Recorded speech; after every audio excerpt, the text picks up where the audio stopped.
Hey guys, happy Monday. Today is Monday, October 28th, the last Monday of the month. Oh my gosh, I can't believe Ted-tober's over. October's almost over. It's insane what we have going on this week. You guys have Halloween. I've got some crazy stuff going on, including a big, wonderful NAREP event tomorrow. But today is all about my friend Maurice, who drove all the way from Jacksonville to come on the TED Show. So show him some love. Let us know you can hear us and see us. We are already having a good time. Maurice can't wait to get back to Jacksonville, I think, at this point. But I'm very happy and blessed that he's on. We have to give a shout out to Pierre. Smart. Yep. Who introduced us and said, hey, this would be a great guest for you. And I love it when people do that 99% of the time. He's definitely in the 99% category. So Maurice Flournoy with New Mind Creator. Did I do it? Yes. All right. Welcome to the show. All right, so we haven't gotten any thumbs down. There are people on watching. Don't pay attention to that live number. I'm super excited to have you on here. I love anybody who will drive from anywhere to come on the show. That means they have a passion for what they're doing. So I'm super excited to hear about your passion, but we always have to start with the origin story. So Maurice, welcome, and tell us a little bit about you. So thank you for inviting me and being a part of your show. I'm definitely thrilled to be here. So I was born in Miami, Florida, and when I was really young still, we moved to South Carolina. So a small town in South Carolina is where I grew up for my formative years. And then after I graduated, I went into the Navy. Thank you for your service. That's awesome. You're welcome. And I spent 8 years in the Navy. And then I went to different places. I was in Guantanamo Bay, California, a couple other places. And when I got out, I was in Jacksonville, Florida. So that was my last duty station. Oh, hence the reason why you're in Jacksonville. Yes. Because I'm like, who goes from Miami to Jacksonville? Nothing against my Jax friends, but we were just talking about how beautiful the weather is down in down in Miami. Yes. So, and I got out there and stayed there, and I began working. Well, I went to school while I was still in the Navy for a little while, but because I couldn't go into the Naval Academy as I was intended to, I decided to get out and go to school full-time. Good for you. So I went to school full-time, went to undergrad, graduate school, and I'm a licensed mental health counselor in the state of Florida as well, right? So I have a psychology background in mental health. So over 2 years ago now, I had done some speaking in various places before. Did you practice? I've got a question for you. So you got the license, you're licensed. Yes. Were you a mental health counselor for a while? Yes, you have to be a mental health counselor for at least 2 years before you could become licensed. So it's a lot of training. I can't imagine. Yes, it's a lot of training. So it's not just anyone that's providing therapy if they're Did you licensed. provide across the board, just general, or did you specify, did you have a specific area like marriage, kids? What was that? So I got an internship during my last year of grad school, and it was at Child Guidance Center. And we primarily serve kids and families. So that's where I've been since I graduated, and they hired me, after my internship ended. So you've worked with kids. Yes. What is that like in this day and age? Because I know that it's a challenge right now. Kids have all of these different options. It's immediate gratification. Not that it always wasn't, but now it's really immediate gratification with social media and every app known to man. So is it difficult, or are you seeing the same typical, stereotypical problems that kids have? It's a good question. So the problems vary, but there is this social media, kids are really hooked on it, and also video games. Yeah. So those have increased because kids can become addicted to video games, because if you spend hours upon hours of just being in front of the TV and in this imaginative world, you begin to behave as if it's real too. Which is crazy. By the way, big shout out to GP Piz, who's been fantastic in sending you all of those hearts, by the way, and said thank you for your service. Beverly's on. Hey, Beverly, happy Monday. Yeah, I think it's a different world. I think that the challenges that our kids have are more wide spectrum. They aren't just the basic teenage angst, mom and dad don't know anything, maybe kids are doing drugs, what's the peer pressure? You have a whole different world of challenges that they have to face. And they don't necessarily have the tools. Why? Because I don't think the schools or the parents are as caught up on how to handle that as we all should be. And so they are faced with a lot of things that I was not. I mean, I know I'm from the Lone Ranger area, black and white TV, make your jokes. But I think that all of us as kids, as we're growing up, it's a different world right now. Yes. Different. Yes, I agree. Because a lot of parents also are spending so much time trying to provide for their kids. Right. And then a pacifier, easy pacifier, even not knowing and realizing the impact that it's having on the kids, is to allow them to play video games. Right. Because they have to have their focus sometimes on work even while they're at home. So that definitely provides a different challenge. And that started, like, my kids were 90s kids. So that started sort of even in that era. We found Barney. I don't know who's old enough to remember Barney, but Barney the dinosaur. They had videos that came out, and it was amazing. For 30 solid minutes, my children didn't move except to sing along with whatever song was going on. And so if you're exhausted, you're working on work, you're doing something outside, that focus, it was almost like a little bit of a babysitter and a built-in blessing. And yet here we are now, almost 30 years later, and now we're dealing with the ramifications of that. So you're still in it, you're still working it what like. Yes. All right, so you obviously love it, you have a passion for it, you're still doing it, God bless you. What was the impetus, what was the creation, how did it come along for New Mind Creator? Yes, excellent. It did it! So There were a lot of bets going against that, guys. Yes. So it was a gradual process, because I noticed that I had different opportunities to speak throughout my life, as a young, adult. So I noticed the reaction and the response that I would get, and I noticed that I enjoyed it. Right? So sometimes we do things because we look at monetarily what it could provide for us. True. Right? So it's nothing wrong with a monetary recuperation, right, or reciprocation, but it's important to do something that you love and have a passion for, because it could last much longer. What were you speaking about? So I would just speak about random topics. I would go to the Youth Detention Center, where, like, kids, I saw one kid who was 8 years old and locked up. And I was like, how on earth did that happen? Right? So, and just to encourage them, I went to like prisons where people are locked up, and then, just talk to them to just encourage them, right? So different places like that, I would go, and the response I would get in every venue was pretty much the same, that I said something that was impactful. So they were responding to you. By the way, thank you, Moises. He says, great show.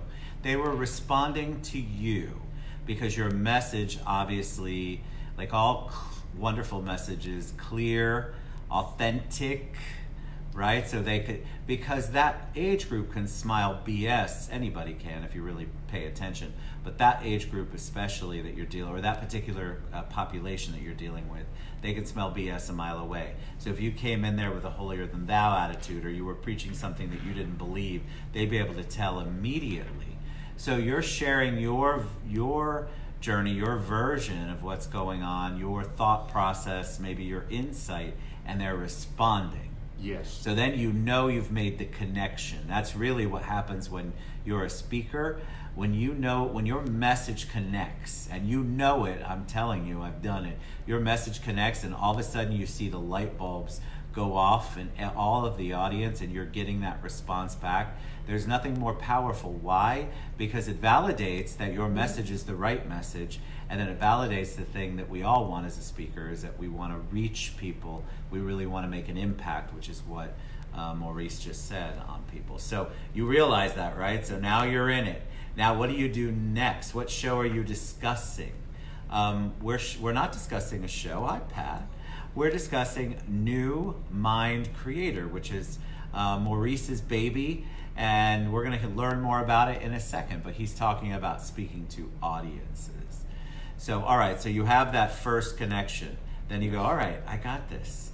Yes. So just like you said, just realizing that what you're saying is resonating, and you're making that connection with your audience. And out of that, I said that I would set up a business and do it that way, officially. So that's when I did it maybe 2 years ago now, about 2 years ago. Why a business? Because a lot of times people have the passion like you have, but to do it as a business seems like it's going to taint it. Like, a lot of people are afraid to monetize their passion.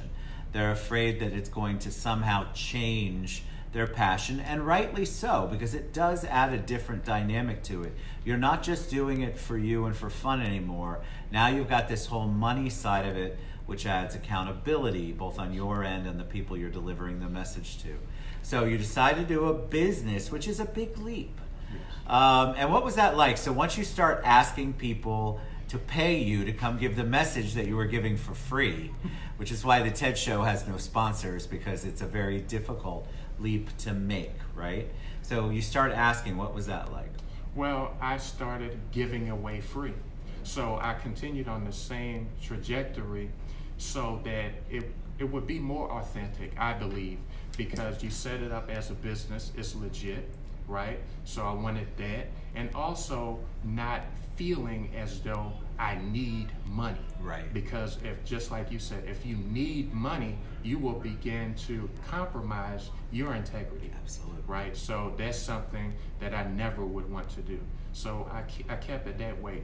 I wasn't searching for someone to pay me, but if you offer a service and it's valuable, people will begin coming to you. They absolutely will. Yes. And I think that's important. And I think that we need, as people who give value, and everybody in their own way gives value at some point to something, right? So if we're giving value, if Maurice is giving value, and you're getting something out of it, you're making the connection, isn't the natural next step to monetize that a little bit?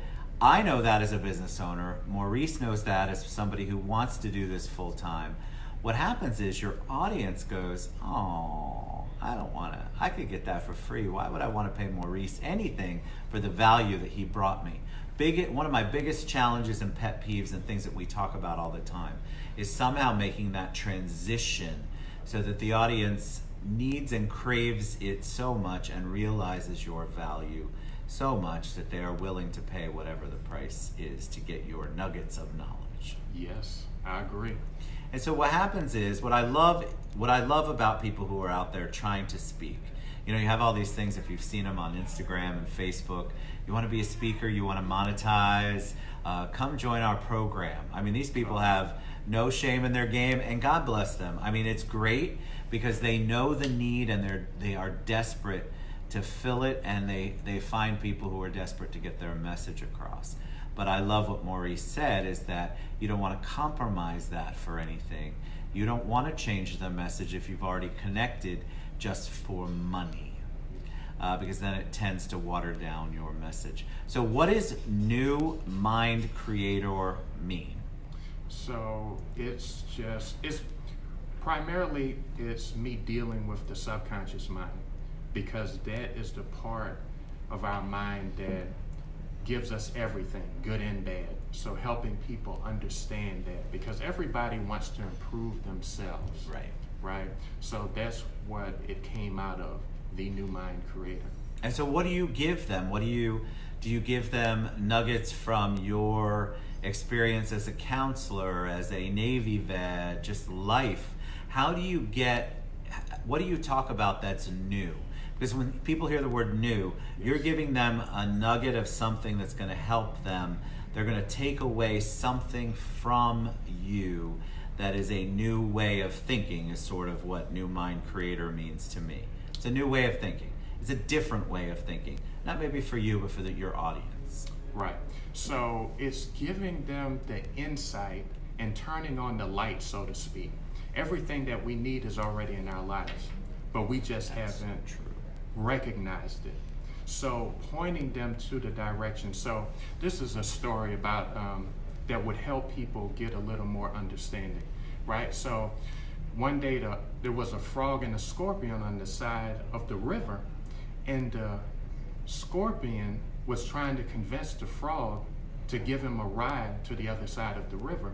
And they went back and forth, and the frog said, "If I give you a ride, you'll sting me." And after going back and forth for a while, he finally capitulated, and he gave him a ride to the other side of the river. And halfway through, the frog said, "You sure you said you're not going to sting me?" He said, "Yes, I won't sting you." So as soon as they got to the other side, right before he got onto the dry ground, the scorpion stung the frog and jumped off his back on the dry ground. And the frog said, "I thought you said you weren't going to sting me." And the scorpion said, "It's in my nature." Your subconscious mind, in its nature, could take you to the other side, to where you want to go, right. And it could also sting you and cause you great harm. And that's the way of our thinking. We constantly think of things we don't want to happen, and that turns around and happens. Well, that's so true. So whatever your beliefs are, faith or otherwise, the law of attraction, the more you give credence and think about something. Remember, it's not just positive stuff. Right. What Maurice is saying is you're going to focus on the negative all the time.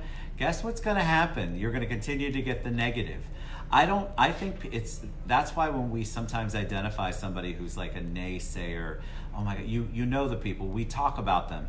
Oh my God, I don't want to be around them. They're always negative. Why? Because they are always negative. And why is their world always falling apart? Because they're putting it out in the universe, the world, and their faith. Their faith is in the negative and not in the positive. Their belief system's in the negative. And so when you're constantly talking about how bad things are, or how bad my circle is, how bad my friends are, how bad my job is, I'm never going to go anywhere, I'm never going to do anything, Ted, my dreams are never going to be fulfilled. My comment always, in a really, really loving way, is you're absolutely right. You're absolutely right. You are already determined to be negative in the hole, not where you want to be, your dreams not coming true, and there is absolutely nothing I can do for you until you change your mindset, your new mindset. So you're going to have to create that on your own. So what is it like to do that when you're talking about this kind of level of trying to reach people? You really have to go deep. And I haven't seen your YouTube, I haven't seen what you've put out there, but when you're going deep, is it a process for you to figure out the category or the topic? And then once you're going deep with people on New Mind Creator, are you sometimes like, oh my God, what have I gotten myself into? So talk about the process a little bit. Right, so the process depends on the person, because I can do one-on-one coaching as well. So there has to be a motivation as well for that person to change, or they have to have some kind of motivation. Sure. Right, so the person who's motivated, it's easier to influence them, but there's always some layers that needs to peel back. So some people have trauma that they have forgotten about, and it's affecting them forever. Like things happen in childhood Right. that some people may not categorize as trauma, but it was traumatic to that person and they never got over it. Bullying, physical abuse, sexual abuse, you name it. So it really depends on the person. And when if I'm in a crowd and talking to someone, the crowd dictates what comes out of me, right? So if they're receptive, I can feel that, and the best of me comes out of me. So they will get different things. Versus, and you know this as well from speaking to people, if you're speaking to someone who doesn't receive you, you feel that as well. Absolutely. You can have the answer, but they refuse the answer. That's true. So therefore, they can't get the best out of you. That's so true, and I think it's the same on the show. Like, people tell me I have a tell. I don't know exactly what it is, but when I'm feeling that the guest is not sharing the information I think they need to share. Apparently, I have a face that I make or body language, and I'm owning it. I'm sure I do. But I think you're right. I think that you can sense when the audience, or in my case, this audience or the guest, when you don't feel there's that vulnerability and authenticity coming out, people know it. That's why I love live, because it's one and done. You can't make it up. You could try to edit this when we're done, but the live is out there and there's absolutely nothing. So what you were saying, you respond to the audience. That's why I don't do any research. I have to respond. For me, it's better to respond to what you're saying, and then naturally I'm inquisitive on the things that you bring up and you talk about. And when you have an audience like you do, I think it's so important. Otherwise, everything's canned. And if somebody throws something at you, you can't handle it because you want to look at your list of questions or the things you're supposed to be talking about. That's why on the show we don't ever supposed to talk about anything. We want to talk about what's going on right now, and it may not even cover half the topics you want to. Can't tell you how many people, and you've probably maybe done this as a speaker. I know I have. I've got bullet points, right? As a speaker, I have bullet points. On a show, I've got nothing. I've had guests, though, come on the show, and they've got like 6 pages spread out of the things they have to cover. And they're like, I look at them, and they're like, we're not going to cover any of that. I'm like, oh yeah, we're going to cover all of it, just not in the order that you think we're going to cover it.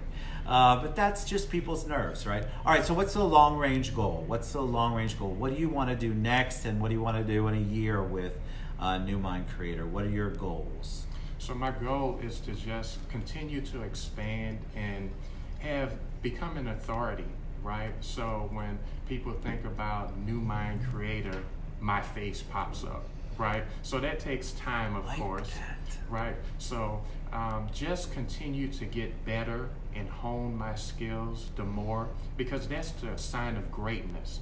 Greatness works and works and works, because we will never be totally satisfied, but we can have some perfection.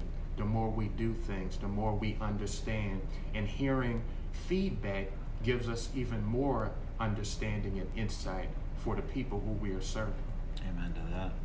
All right, so before we head out, a couple of things. One thing that Maurice just said, which I'm always looking for examples of a defined goal. So he had a very specific goal right there, and if you missed it, I'm going to repeat it in TED words. My goal is so that when people think of New Mind, think of New Mind Creator, my head pops in to their mind. That is so specific and detailed, and I want to encourage you to stop having these ethereal goals. These, I want to solve world peace, and that's very lovely, but what is that going to do for your brand and for your business and what you're trying to accomplish? So come up with real concrete goals, things that you can say out loud, and then Ted Boger can know exactly what you're talking about. If you say, I want to woo the world, I want to be the #1 speaker in the world, that doesn't tell me anything about how you're going to get there. And that means you don't know how you're going to get there because you haven't come up with a concrete goal. Like when people hear New Mind Creator or New Mind, they think of Maurice, they see his picture. Very defined, very detailed, so kudos for that. All right, we're going to share all of Maurice's contact information, how you can reach out to him, how you can learn more, how you can subscribe to his YouTube channel, how you can engage him as a speaker, because he's obviously passionate about what he does. One of the things on the TED Show that we love to talk about are mentors. So somebody who's helped you along the way, somebody who's been super important. You use one of my favorite words, trajectory. Change the trajectory of your life. If you can give a public shout out to one or two or as many as you'd like of those, we would appreciate it. Okay. So my family, obviously growing up, were tremendous and still is tremendous in my life just for everything they've given me. And one person in particular that may not even know, a teacher in undergrad, Dr. Thorick. I remember the first class I took with him, it was just a general psych class. And I said, through that experience, I was like, I need to take all of his classes. I think he taught like 4 other courses. So I took all 5 of his classes because I love his substance. He taught us, but he also taught us real life. Yeah. So I really appreciated that he talked about how he was hooked on drugs to a point that he did so much drugs. He was always bright, but he turned away from his intellect, right?